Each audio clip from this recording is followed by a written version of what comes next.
Heap leaching is a widely used method in the mining industry to extract valuable metals like gold, copper, and uranium from low-grade ores.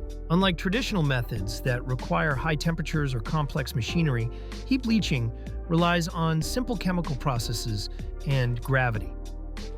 The process begins by crushing the mined ore into small uniform pieces. These crushed rocks are then piled into large heaps, often lined with impermeable material to prevent leakage. Once the heap is formed, a leaching solution, usually containing cyanide for gold or sulfuric acid for copper, is sprayed or dripped over the pile. As the solution slowly percolates through the heap, it dissolves the target metal from the ore. This metal-rich liquid, called the pregnant leach solution, is collected at the base and pumped to a processing plant, where the metals are recovered through further chemical or electrochemical steps.